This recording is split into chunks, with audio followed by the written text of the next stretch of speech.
Graça e paz, irmãos. Que alegria nós agradecemos a Deus por essa oportunidade de nós estarmos juntos novamente, né? E eu espero que nós tenhamos aí os nossos 45 minutos com todos os irmãos que estão entrando e tenhamos 45 minutos de alegria, de estudos e de crescimento na palavra de Deus. Deus te abençoe. Vamos orar? Pai, muito obrigado por essa oportunidade que nós temos de estar aqui. Quero agradecer pela vida do Guilherme, que está na sonoplastia, do Rodrigo e de todos aqueles que estão na live conosco, nesse momento tão importante, quando a tua família se reúne para estudar a tua palavra, Senhor. Muito obrigado, meu Deus, por mais essa oportunidade. Que o teu Espírito Santo nos ilumine e alcance a todos que estarão conosco essa noite, em nome de Jesus.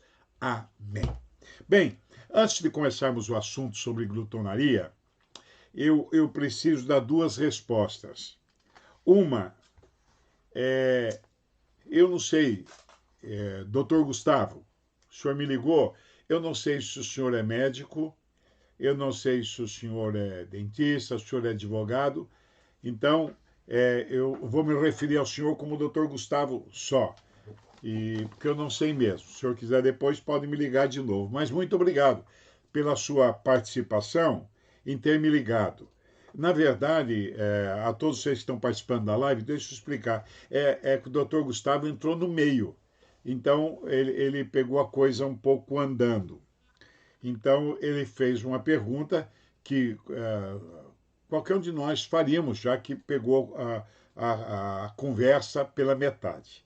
Então, o senhor sinta à vontade, doutor Gustavo. Muito à vontade. Bem, qual é a dúvida?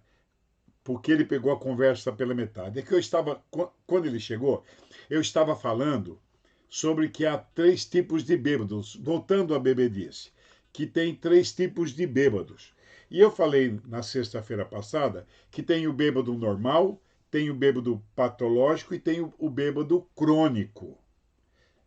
Essas três classificações. O bêbado normal, se é que podemos chamar de normal, o bêbado patológico e o bêbado crônico.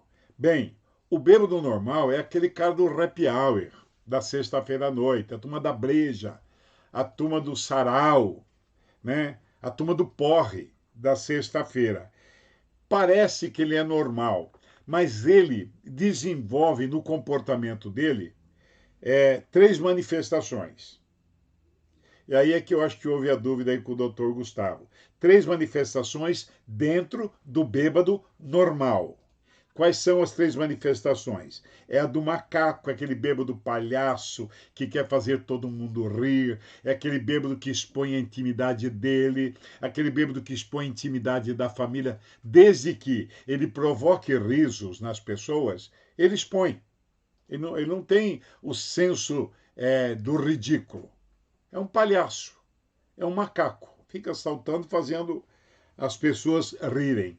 Eu falei que dentro desse bêbado normal tem uma manifestação do leão. É aquele bêbado briguento que arrebenta tudo, que quer bater em todo mundo, que é mais forte que todo mundo, que faz e destrói. Esse é o bêbado leão.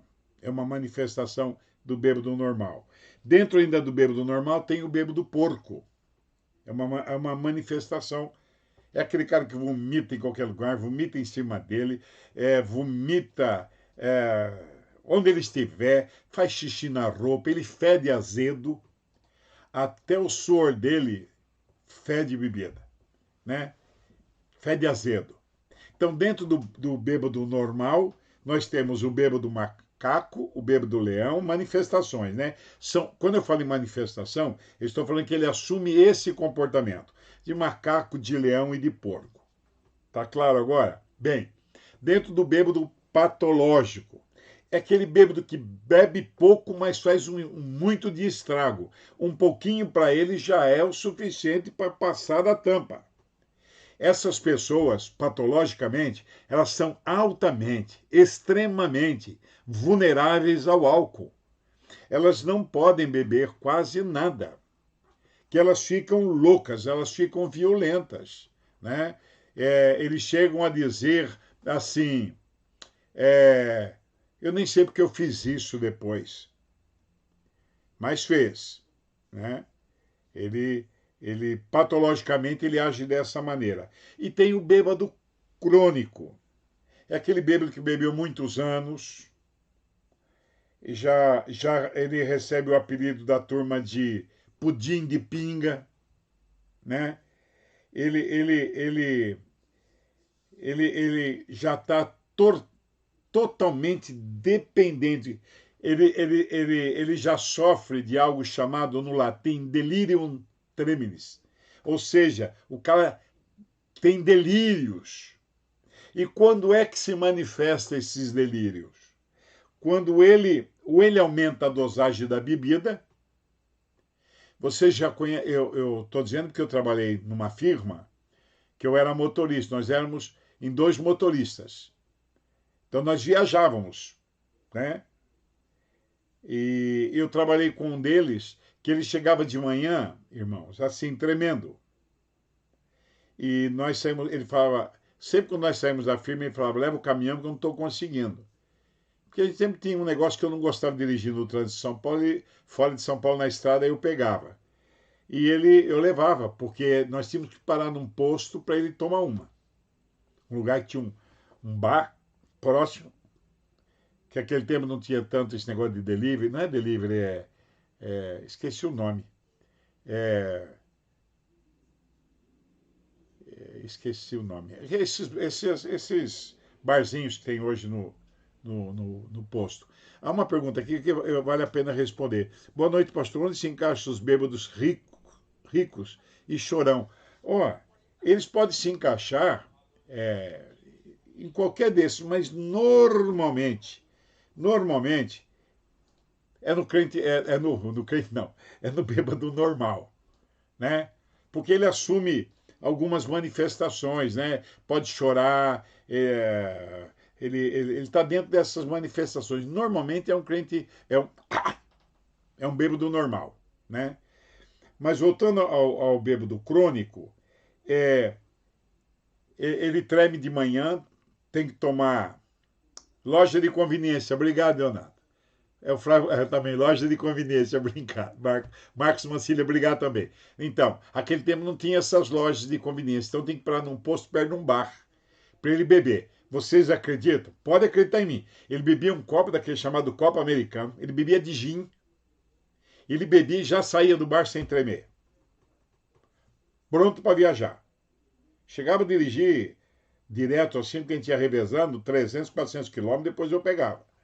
Então, é, ele tinha esse problema. O outro lado desse bêbado crônico que dá esses tremores, e também acontece o seguinte, irmãos, eles começam a ter delírio, né? Por isso se chama delirium tremens. Eles deliram, vê cobra andando pela parede, vê aranha, normalmente é cobra, aranha, vê monstros. Eu contei aqui na sexta-feira que um primo um dia me chamou e disse, daí tem um jacaré, ele vai me comer. Eu falei, onde que ele está? Ele falou, está na parede. Eu falei, então fica aqui fora que eu vou pegar o jacaré. Eu entrei, peguei um saco de lixo, botei um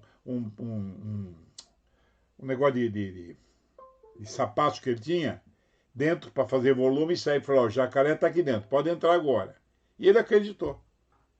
Né? No delírio dele, ele entrou e ficou. E depois deixei lá fora, a mulher dele colocou para dentro. Então, é isso, doutor Gustavo. Não sei se eu consegui te responder. Tem gente confirmando, né? Pessoas que tiveram nas famílias, olha lá. O Cláudio Samuel fala, tem alucinações. É isso mesmo, Cláudio. A pessoa vê coisas que não existem, né? Então, é isso, doutor Gustavo. Não sei se eu respondi de acordo com a sua expectativa. Também quero dar uma resposta. E quando eu falo da resposta, não é nada de agressivo, é perguntas que fizeram. É uma pastora chamada Matilde. Eu não conheço você, Matilde, mas seria imenso prazer. Pode ligar, a gente vai conversar. Ela falou sobre, quando eu falei sobre o processo da beberagem, é chamado. O nome é meio estranho, né? Beberagem, mas é isso. todo processo começa com um ponto. Um ponto. E a partir desse ponto desenvolve o processo. Ou seja, é o primeiro contato que a pessoa tem com a bebida. Se ele tem tendências, o nome científico chama alcoolismo inato. Se a pessoa já tem um alcoolismo inato, nesse ponto é o gatilho. Ele desenvolve um processo de beberagem e ele não larga mais disso, né? Aí você fala assim, como é que saber? Ninguém tem estrela na testa. Nós não sabemos, né? O que deve ser feito é evitar, viu, pastora? Se você tem alguém lá na sua igreja, é que ele evite. O seguro, o que é mais seguro é ser abstêmio, é não beber.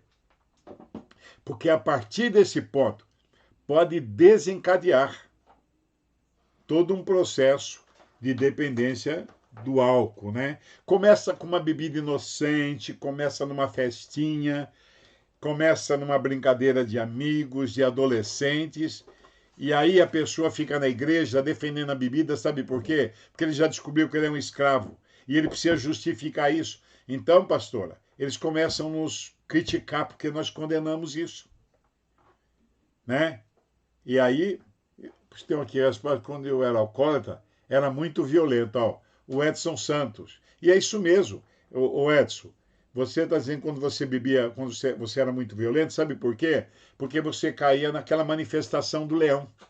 Violência, violência, né? A pessoa não tem limite para violência, não tem limite para se tornar agressivo, né? Eu tive na minha família, gente. Aqui está falando uma família, alguém que tem na família. Hoje já não tenho mais, acho. Mas eu tive 4 primos, né? Que partiram por dependência do álcool. Pastora, outra coisa que a senhora perguntou, quando eu disse que o apóstolo Paulo, ele deixa eu ver aqui o negócio com uma pergunta aqui. O pastor, nessa questão do alcoolismo, eu posso pensar na hereditariedade ou herança genética? Eu não acredito, Edna. Não acredito, não. Mas eu acredito que há pessoas que têm esse alcoolismo inato. Não acredito que pai passe para filhos isso. Não acredito mesmo, né? Mas acredito sim que muitas vezes, organicamente, algumas pessoas têm propensão a isso. Aí é muito complicado, né? Não sou especialista nisso. O que eu sei é através de estudos que fiz, que li, que liguei, né? Mas acredito muito numa propensão. Acredito nesse negócio desse desenvolvimento de dependência. Parte de um ponto, acertou, o cara já tem um alcoolismo inato, ele começa a depender disso.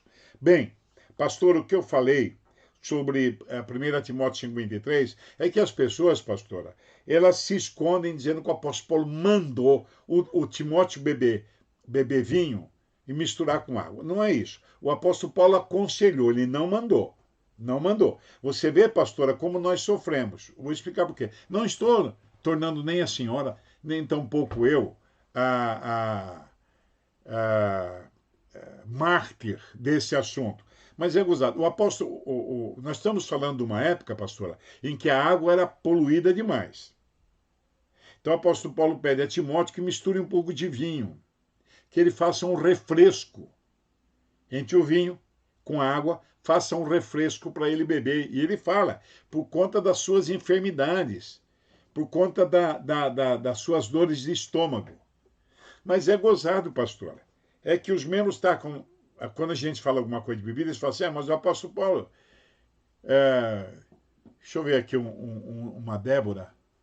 Alguns dias vem à minha lembrança coisas ruins, momentos difíceis que passei.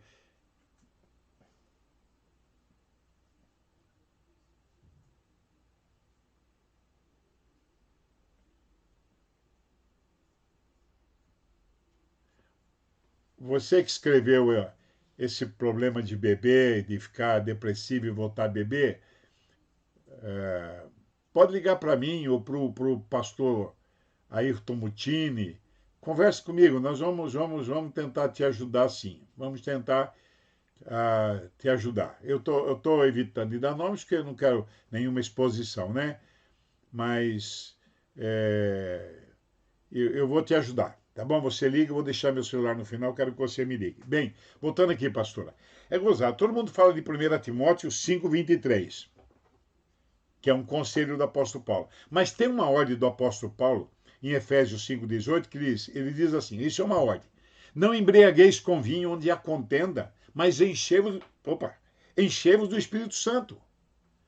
Isso ninguém fala. Isso ninguém aborda, isso ninguém quer saber é, de falar, né, de viver. Bem, irmãos e amigos que estão conosco na live, só um tempozinho na bebida. Nós estamos falando sobre pecados físicos. Então, nós falamos de 3 pecados sexuais. Nós falamos sobre a fornicação, a porneia, falamos sobre a lascívia e falamos sobre a imundícia. E falamos sobre a bebida. E o 5º pecado, que é obra da carne, a carne produz isso, é a glutonaria. E é sobre isso que eu quero falar, porque já são 10:50 e eu preciso correr nisso. Bem, a glutonaria, ele é um pecado ligado, normalmente, ele é ligado à bebedice. Onde há comida, há bebida.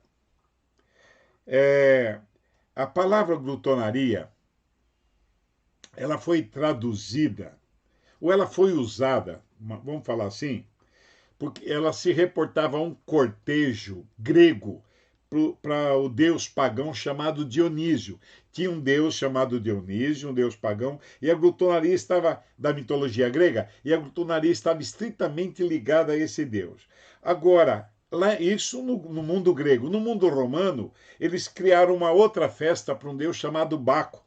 Era a versão romana do deus Dionísio dos gregos, que gerou a palavra bacanal, né? De Baco, né? Vem a palavra bacanal. Tanto na Grécia como na Roma antiga, haviam festas, esses bacanais, que eram festas onde abundavam muito vinho, onde tinha muita comida, onde tinha muitas mulheres, e a imoralidade e o deboche era a marca muito latente desses encontros, né? Agora, se você pensar comigo, olha, a palavra. Tem uma palavra aqui, pode um pai amaldiçoar seu filho chamando de bêbado? Você vai morrer com essa bebedeira. Não, se for uma advertência, você vai morrer com essa bebedeira, isso é uma advertência de um pai, não está amaldiçoando, né? Não soa com maldição. Na verdade, ele tá fazendo, esse pai aí, viu, João? Ele está fazendo uma denúncia. Você vai morrer se você continuar com essa bebedeira. Mas volta aqui para mim. A palavra glutonaria, no grego, ela aparece 3 vezes. Ela aparece em Gálatas 5 e ela aparece em Romanos 13:13, que eu quero ler para você. Diz assim: andemos honestamente como de dia, não em glutonarias, nem em bebedeiras. Olha como está associado os dois. Toda vez parece que glutonaria está associada a bebedeiras. Nem em desonestidades, nem em dissoluções, nem em contendas e invejas. Veja, a glutonaria ela é tão ruim que olha as companhias que ela tem. Veja aí no texto: desonestidade, bebedeira, dissoluções, contendas e invejas. Essa é a companhia da glutonaria. Na verdade, o que o apóstolo Paulo fala em Romanos 13:13 é que você tem que escolher uma condução para a sua vida adequada. O que e como você deve escolher conduzir a sua vida, né? E ele está pedindo isso, andemos honestamente e tal. Evite a glutonaria, evite um comportamento impróprio, né? Também em Pedro, 1 de Pedro 4:3 diz assim: porque é bastante que, no tempo passado da vida, fizéssemos a vontade dos gentios, andando em dissoluções, quer dizer, libertinagens, em concupiscência, quer dizer, lascívia, prostituição, borracheiras, quer dizer, dominado pelo álcool, glutonarias, bebedices e idolatrias. Olha, sempre você vê, porque o apóstolo Paulo teve preocupação em denunciar tanto a bebedeira como a glutonaria, porque dos 5 pecados, 3 é sexuais e 2, mas todos eles são físicos, são físicos. Então, ele pede essa prudência na condução da vida, porque acompanhada a bebedeira e a glutonaria, tem um monte de coisas que vão participando, né? E que querem se manifestar. Você sabe, você deve estar falando assim, como é que a glutonaria pode se manifestar?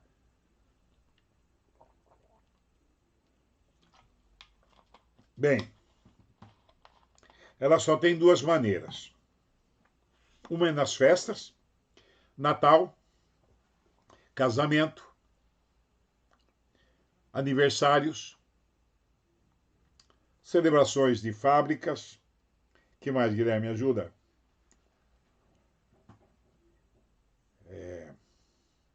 São festas que normalmente são regradas a muita comida. Mesmo que não tenha bebida, mas tem muita comida. Eu sou um exagerado. Tudo que eu peço para fazer no Natal é para comer 3 dias. Eu sou exagerado. Mas isso não quer dizer que eu coma. Eu gosto de muita comida para não faltar. Se chegar alguém, é, pode sentar à mesa e comer com gosto. Ou também, uma é nessas festividades que a mesa está farta. E a outra é uma vida com sobras, abastada. Né? Uma vida abastada dá margem para isso. Há pessoas que comem, que não comem para viver, elas vivem para comer. Essa que é a verdade. Causam até. Eu almoço com tanta gente, né? E tem gente que até funga na mesa. À mesa, não na mesa. A Edna está falando um negócio sério aqui, a Edna dos Santos Araújo. O pecado está em comer em demasia, né? E a pessoa, Edna, ela perde o controle. Ela come, ela tem uma voracidade, e é isso que a Bíblia condena. Paulo fala que para essas pessoas, o Deus, com letra minúscula, em Filipenses 3,19, ele fala que o Deus dessa gente é o ventre, é a barriga. E é isso que a Bíblia condena. Você sabe que há pessoas que se vangloriam, Guilherme, de comer muito. Elas acham bonito comer muito. Eu não vou falar o nome, porque eu seria. Mas quando abriu o grupo Sérgio de Pizza, em Santo André, era moda do momento naquela época. E eu fui com um amigo. Irmãos, os antigos vão lembrar do grupo Sérgio ali na estação. Ele, se bobeasse a gravata dele caísse dentro do prato, ele comia como pizza. Irmãos, ele comeu. Rita de Cássia, eu vou te responder sobre isso, sobre os obesos que cometem esse pecado. Eu vou responder agora. Ô Rita, você sabe que nem todos obesos, viu Rita? Nem todos obesos. Mas grande parte dos obesos é por conta dessa compulsividade. Né? Eles não comem por gostar. Já não tem nem mais o gosto pela comida. Não há nem mais o prazer por saborear a comida. É por comer. Aí se torna pecado. Aí não tem jeito e é pecado. Mas voltando aqui, né? E esse meu amigo comeu 18 pedaços de pizza. Eu estava passando vergonha, Guilherme. Eu estava com vergonha porque os garçons não passavam mais perto da nossa mesa. E ele sempre com a mão erguida, procurando o garçom. Até que o garçom teve coragem de falar, olha, acabou todos os tipos de pizza. O senhor já repetiu. Nós temos 12 tipos de pizza. O senhor já repetiu 6. Numa outra ocasião, essa mesma pessoa estava comigo e alguém que está no, nos vendo, que é o presbítero Wilson Matias, lá de Mogi Guaçu, meu cocunhado, meu parceiro. E nós somos num restaurante chamado. Não era para Pedro, não era nem Tendal. Vou lembrar o nome. Aqui, na rota da Polenta.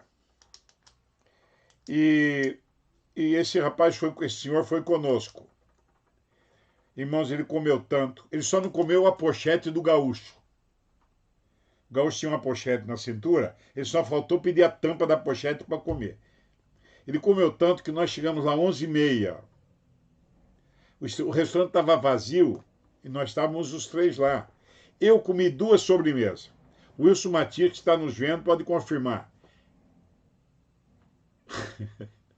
O Wilson Matias comeu 2 sobremesas. Ele comeu 5. Ele só parou de comer as sobremesas porque o Wilson falou para ele que pagava a parte. Era Florestal. Obrigado, Djalma. Florestal. Não é o São Francisco, no Florestal. Quando o Wilson falou para ele que tinha que pagar a parte, ele parou de comer. Mas estava todo mundo olhando para nós, porque ele ia lá e trazia um pote, comia uma sobremesa, ia lá pegava outro. Ia lá pegava outro. Mas tinha mais sobremesa, ele ia pegar. São pessoas que não têm. Essa mesma pessoa, Humberto, e o César vai lembrar disso, Humberto dia falou, estou levando fulano para comer em minha casa. Mas ele comia compulsivamente, irmãos. Compulsivamente. Falou, vou levar fulano para comer em casa. Falei, Humberto, cuidado. Humberto falou, não, eu comprei, eu não sei se foi um pintado ou um dourado. E Humberto comprou um dourado, mais ou menos, grande assim, né? Falei, Humberto, eu falei, você toma cuidado, porque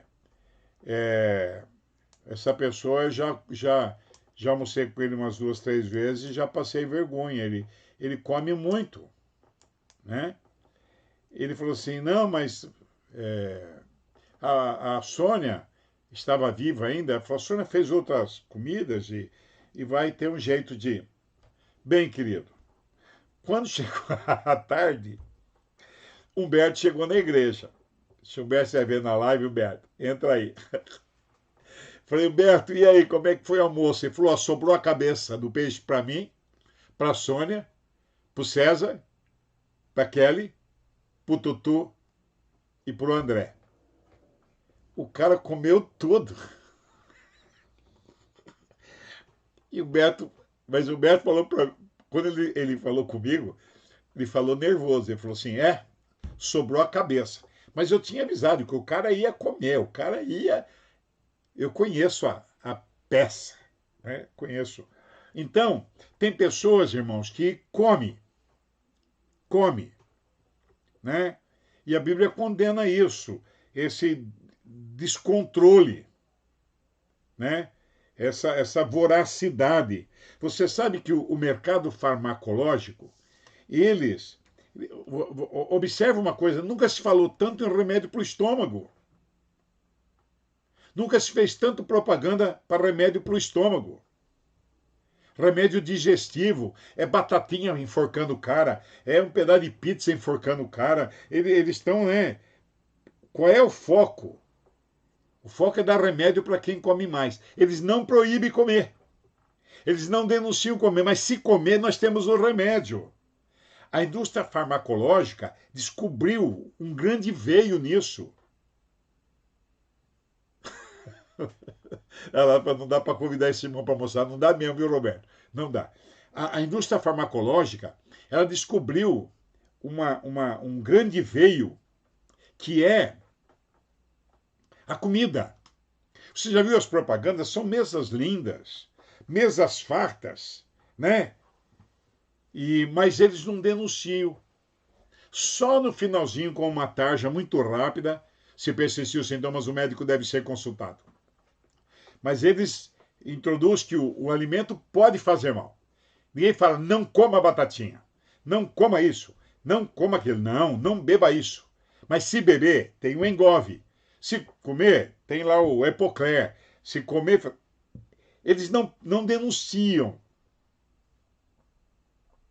mas eles têm o remédio, porque eles sabem que isso é um grande veio. Você sabe, eu não podia, Deus me curou. Eu estraguei muitos natais por comer um pedacinho de, pergunta à minha esposa, um pedacinho de carne de porco. Eu ia para a praia com as meninas pequenas, eu não podia comer uma fatia de mortadela. Eu não podia comer uma banana. E eu orei ao Senhor, né? O Samuel, você perguntou qual o pior vício, a comida, a bebida. Eu acho que se não tiver controle, os dois. Viu, doutor Cláudio? Eu acho que os dois, o pior não tem pior, acho que os dois, né, acabam escravizando o ser humano.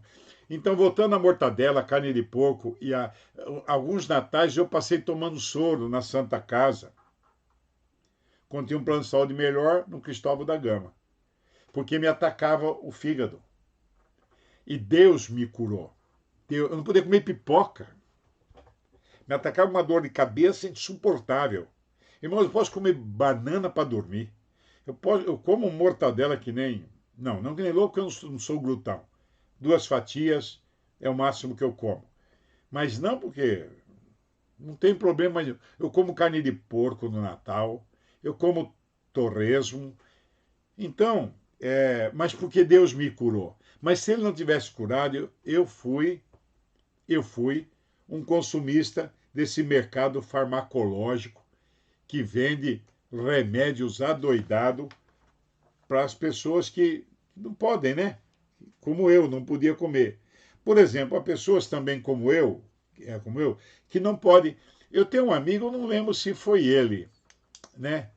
É, eu não lembro se ele sempre assiste nossa live e se foi ele. Olha lá, o Humberto está confirmando a história aqui. O Humberto está confirmando, verdade, pastor. Ó, eu não sei se foi o Maurício Trambeck Sanches que me contou isso. O pai dele era um homem de Deus. E parece que Deus proibiu o pai dele. Eu acho que foi ele que me contou isso. Ele sempre está na nossa live, né? É, que me perdoe se não foi de citar seu nome, viu, Amori? Mas o senhor proibiu o pai dele de comer é, carne de porco. E o pai dele nunca mais comeu. E não teve mais problemas, né? Não teve. O que me entristece, irmãos, é que a propaganda da TV ela continua fazendo apelo para você comer. Mas se você passar mal, o meu produto te sara. O meu produto te cura, né? O nosso produto vai resolver o problema. Não fique brigando com o seu fígado, tome tal, tal, tal, né? E eles não denunciam. Você sabe, eu confesso que eu fiquei abismado. Todas as vezes que eu vou nos Estados Unidos, eu comento com a Sandra. Acho que ela nem aguenta mais comentar. Fala, bem que não tem gente gorda aqui. É um absurdo como um americano, por conta de comer no fast food, é fast food? Lanche rápido. Como ele é barrigudo, gordo, né? E eles comem, né? E é um problema. O Antônio Oliveira, eu posso comer feijoada sim, eu como bastante. Não como muito, né?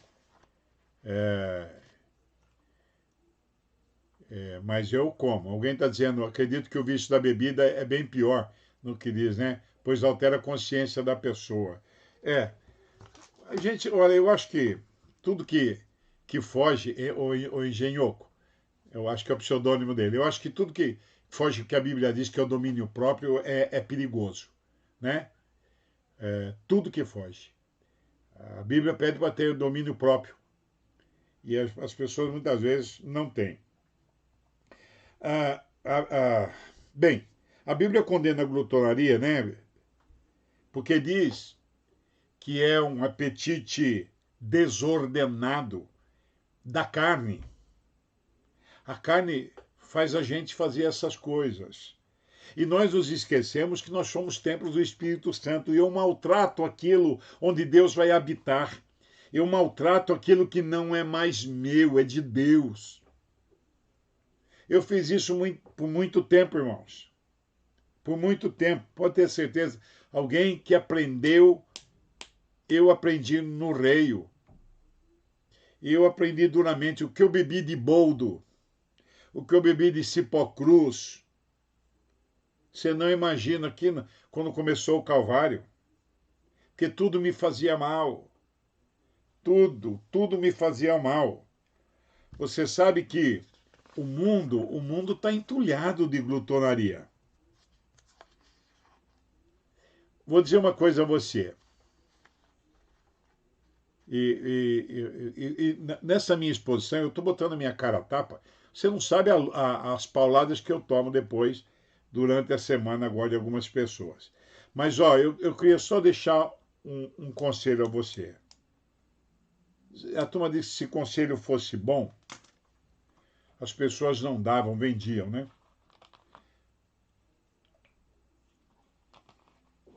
Eu acho que todo crente deve saber o que pode comer. Todo crente deve saber o que pode comer. Todo crente deve saber quanto pode comer. E todo crente deve falar tem que saber quanto ele necessita de comida. A gente não pode comer com os olhos. Os olhos enganam. Quem é diabético sabe disso. Nós diabéticos, quando nós estamos na crise, quando eu descobri que eu tinha diabetes, muitas pessoas, pastor Arilton, pastor Pereira, que eram meus alunos, chegaram a ter que parar em loja. Acredita isso que estou te falando? Mas era por conta da doença. E eu comer compulsivamente. Faltava açúcar. E eu ficava comendo. Né? Alguém está perguntando se a glutonaria é um distúrbio psicológico. Ela passa com um distúrbio psicológico, mas ela é uma obra da carne. A carne vai levando a isso. A carne, isso é um pecado da carne, viu, Fábio? É um pecado da carne que canaliza para esse distúrbio, como tantos outros. Né? Então, a minha doença fazia eu comer compulsivamente. Hoje já não. Nos anos para cá eu percebo, já vou lá, boto um copo de água com açúcar, já consigo. Mas antes eu comia. Eu entrei um dia no açougue, eu, a Sandra e a Leilane, e a Sandra falou para o açougueiro, o açougue tinha uma banca de frutas. Falou, deixa ele comer o que ele quiser, depois eu te pago. E ela pegou, não sei se foi 8 ou 10 mexericas, ela e a Leilane foi descascando e eu fui apertando na boca. Para controlar, né? Você sabe que em 1 João 2,16 fala sobre a concupiscência dos olhos, viu, o Fábio? É aquele desejo incontrolável. Né? Comer 3 bifes. Né? Tem restaurante que descobriu que a gula era uma doença, sabe o que eles estão fazendo? Se você deixar no prato, paga. Paga um extra. Já viu isso, Guilherme? Você pode comer quanto quiser, mas se sobrar no prato, paga uma taxa alta que eles impõem. Você já viu isso, irmão, irmã? É um negócio louco, né? E nós temos aquilo que o Marcos está falando, Marcos, é isso mesmo. A pessoa, muitas vezes, para largar de um vício, pega outro. Fica ansioso, come. Tem ansioso que fuma. Tem ansioso que bebe. Né? Quando deveria tratar da ansiedade à luz das escrituras e não ficar enchendo o estômago nem a cabeça de cachaça, né? Quando eu era pequeno, minha mãe dizia assim, quando eu via meu prato bem cheio, ela dizia assim, os seus olhos são maiores que a barriga. E era isso mesmo, né? O crente não pode ser escravo do estômago. Muitos ficam doentes, como disse a irmã ali, ficam obesos por conta da glutonaria. Muita gente está doente por conta da glutonaria. Então surgem algumas perguntas, das quais eu quero colocar para você. Uma pergunta: como domina a glutonaria? Ou eu domino, desculpa, ou eu domino a glutonaria, ou ela vai me dominar. Ou eu sou o senhor da minha vida e digo, olha, vou comer isso e acabou. Já viu crianças que pega, a gente fala, calma, é para pegar um bife, ele pega 2. É para pegar uma coxa de frango, ele pega 2. Parece que vai acabar. Já começa assim, a gente tem que reeducar os nossos filhos, né? A gente tem que descobrir que eu vivo para comer ou como para viver? Porque isso é um pecado da carne, irmão. O meu problema é o pecado. E o pecado, ele vai deixando as raízes que vão entrando de tal maneira, né? Quantas vezes a gente já não ficou doente por comer demais? Oh, meu Deus, comer que nem um louco. Para que isso? Não resolve, né? A gente precisa comer para satisfazer, pegar para satisfazer. Se faltar um pouquinho, aí a gente pega mais um pouco. Mas o crente não pode ser dominado pela carne. Isso é um controle, isso é domínio próprio. E isso Deus espera de nós. Nós temos hoje nas igrejas muitos problemas físicos por conta da glutonaria. Bem, são 21 horas e 14 minutos. Tem 1 minuto para orar. E nós vamos orar hoje para Deus nos dar o controle. Né, irmãos?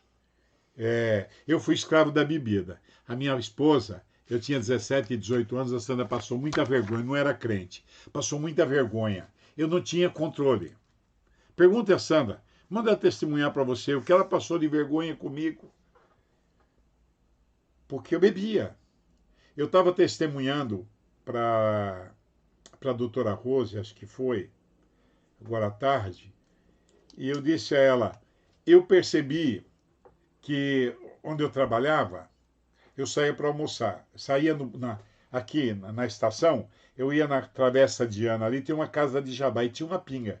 E eu descobri que toda hora do almoço, todo dia no almoço, eu corria lá, bebia uma pinga e voltava para almoçar. E eu comecei a ver que eu já não ficava mais sem aquilo. Eu saía, tinha um bar famoso em Santo André, chamava Nosso Bar. Era o bar da Elite, ali na estação. Eu saía, parava ali, tomava pinga e um chopp. Todo santo dia. E eu descobri que eu já não vivia mais sem aquilo. Parece que se eu não tomasse, eu tinha que tomar cerveja em algum lugar, porque aqui me faltava algo. Ou seja, eu já estava começando a desenvolver. Lembra que eu falei que de um ponto vai para um processo? Eu parti do ponto já tinha um processo de dependência. Aí eu me toquei e disse assim, tenho que largar disso. Eu não posso ser... E não era crente, não. Eu preciso largar disso. Eu vou acabar com a minha vida. Eu vou virar um alcoólatra como foi meu pai. Deixa eu ver só o que o Roberto Corrêa está falando. Pastor, o C.S. Lewis diz que o viciado, cujo paladar e digestão já foram destruídos, nada causará prazer, exceto o alívio de uma ânsia incontrolável. É isso mesmo, Roberto. O cara fica... não tem o que controla. E na verdade, é um prazer falso, viu, Roberto? A pessoa pensa que satisfaz, né? Ficava vendo pessoas no bar, Guilherme, ela come um torresmo, bebe uma pinga. Ela come um salgadinho, bebe uma pinga. Ela come um pastelzinho, bebe uma pinga. Na verdade, tanto a glutonaria quanto a bebedice são duas parceiras terríveis. Elas são obras da carne. O apóstolo Paulo diz que é obra da carne. Então nós temos que ajudar essas pessoas que nós estamos vendo que há uma compulsividade tão grande que não consegue parar. Tem gente que testemunha para mim que levanta de madrugada. Preciso comer. Então vamos orar. É melhor você então jante mais tarde um pouquinho, vai se controlando, porque senão, daqui a pouco, não tem mais controle. Mas nós vamos orar. E muito obrigado a todos vocês que mandaram mensagens. Pena que não dá para ler todos, né? Houve uma pergunta, pastor, mas a nossa mente não tem poder sobre a carne? Deveria ter, viu, Fábio? Deveria ter. Não é a nossa mente, a nossa convicção deveria. As nossas convicções é que deveriam ter poder. As nossas convicções é que deveriam ter poder sobre a carne. Porque senão os pecados da carne, os pecados físicos que nós estudamos aí 5, sexta-feira, esses pecados físicos vão nos dominar. Lascívia, pornografia, fornicação, imundícia, vão nos dominar. Como também a bebedice e a glutonaria. Mas nós é que temos que impor. Maior é que está em nós do que aquele que está no mundo. Aquele que começou a boa obra vai aperfeiçoá-la. Nós temos o Espírito Santo de Deus para nos controlar. Quando eu disse para você que eu fui curado da minha vesícula, quando falaram que eu tinha que operar, que não tinha jeito, eu não sei nem onde foi as pedras, falaram que eu tinha. Fiz exame, não deu nada. Isso já faz alguns anos. Tanto é que eu falei para o médico. Mas o médico falou que eu tenho pedras na vesícula, por isso que eu vomito. Ele falou, então ele errou, porque aqui no seu exame não dá nada. Eu não sei para onde elas foram, não me pergunta. Mas milagre não se explica se vive, né? Mas eu vivi isso. Eu fui para a praia com a mulher de Humberto e os filhos de Humberto, o Tutu, o André, a Kelly, a Patrícia, a Bia, a Lê, que era pequenininha, o Cezinho era pequenininho. Nós fomos para a praia e tivemos que ir embora, porque eu comi mortadela. Eu acabei com o passeio, quase morri. Tinha que me internar. Uma vez eu fui passar umas férias na praia e meu cunhado teve que descer e me levar para a Santa Casa de Santos. Acharam que eu estava com coma alcoólico. Né? Não era. Era a minha vesícula. Não é que eu comia demais, não podia comer nada. Agora, que Deus, esse Deus maravilhoso que nós servimos, teve misericórdia de mim. Né? Não me curou outras coisas, mas me deu a chance de comer o que eu gosto. Pelo menos experimentar. Amém, irmãos? Então vamos orar. Pai querido, eu oro por saúde de todos aqueles que estiveram conosco e aqueles que estarão, aqueles que estão no ensaio da igreja, que vão assistir a live. Que o Senhor ministre saúde, que o Senhor ministre discernimento na nossa cabeça, para que a gente possa escolher o que deve comer. Que nós tenhamos, ó Deus, muito claro a dosagem certa daquilo que devemos comer. Que, através do Teu Espírito Santo, tanto a bebedice como a gula não nos domine. Que o Teu Espírito Santo possa ser Senhor, Senhor, Senhor da nossa vida, da nossa mente, do nosso coração, e a gente possa ter domínio próprio, e dominarmos a gula, dominarmos todos esses pecados da carne, dominarmos a bebedice, dominarmos a pornografia, dominarmos a fornicação, dominarmos a imundícia, dominarmos a lascívia. Crendo, eu te agradeço e ministro sobre todos aqueles que estiveram conosco, em nome de Jesus. Na próxima sexta-feira, vamos entrar em feitiçaria e idolatria. Ai, meu Deus! Vamos ver o que Deus tem para nós. Deus te abençoe. Até domingo no culto. Deus te abençoe.